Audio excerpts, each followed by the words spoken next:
Deer browse. Deer browse, creating deer browse, and having deer browse on your property is important. You can see in this area we've hinge cut a lot of trees. We've hinge cut the trees up here, we've hinge cut travel corridors for these deer to travel in, move back and forth to tree stands. We actually have a tree stand location right over here.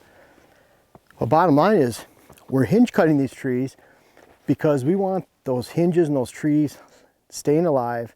We want those trees to be at head level for the deer, so that not only can they use those trees for screening and screening cover, side cover, but they can eat the browse that comes off the side sprouts of those trunks and stumps, so they can actually have some deer browse during the middle of the day. So we have hardwood regeneration.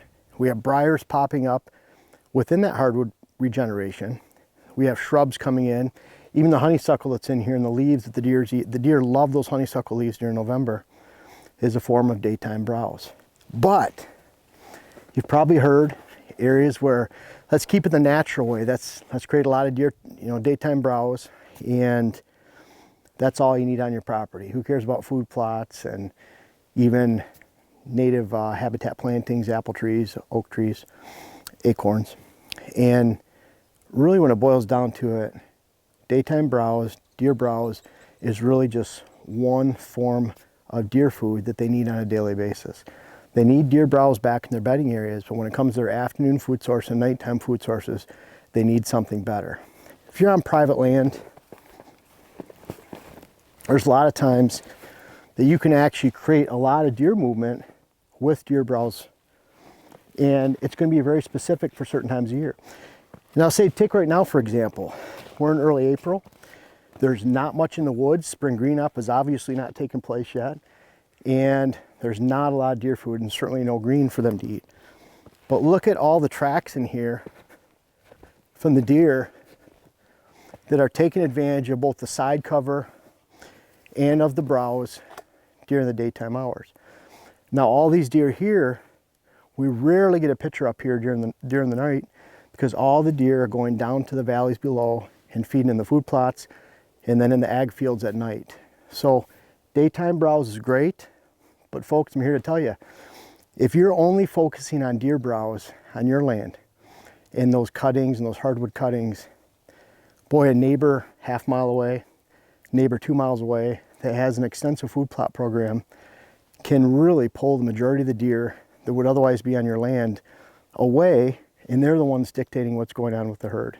So if you've ever wondered where the deer have gone and you only have daytime browse, they're probably going to high quality food sources that are adjacent. Maybe they're on your neighbor's property, maybe they're on the neighbor's 2 or 3 properties away. But if you only have daytime browse, you're really missing a huge opportunity in the form of food plots. Now, I know food plots are expensive. They're hard to create.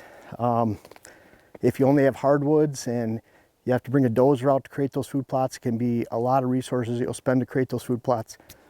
But food plots, 20, 30, 40 to 1, as far as the space that it takes, can really create a high-powered impact where you have that 1-2 punch of the daytime browse, like we've created here. We want deer bedding in this specific location that's just a couple acres. And number 2, you have to have that afternoon high-quality food source. That third type of food source, after dark, might be your neighbor's food plot that they overhunt, overpressure. Might be the surrounding ag fields that they love that safe social aspect. But if you're looking to control the movements and hunt the movements during the daylight, which is where all deer management and hunting activities take place, legally anyways. But if you're looking to control that, it all focuses on daytime browse and then that afternoon high quality food source. Now, we've used our daytime browse and then distant high quality afternoon food sources to create this stand location right here. We have a family tradition set it right up here. We have one down a travel corridor right up here. One of our stands that we use a lot is just down this travel corridor. It's about 100 yards away. We have another one that's about 70, 80 yards down this hole right here. And then we're adding another one on this side. These stand locations all center around this daytime browse and this daytime bedding opportunity. And then we've added a water hole to really significantly sweeten the pot. Stand locations, everything comes to this location right here. You can see how the deer are already using it. It's early April They've punched a hole in the water right here so they can take a drink. It all centers around this daytime browse, but without those distant afternoon food sources, we would not have the deer activity that we have here right now. Make sure you consider that 1-2 punch. It's not all about food plots. It's not all about daytime browse. It's about having both on your property and taking advantage of a very powerful daylight combination for whitetail habitat and hunting and herd management.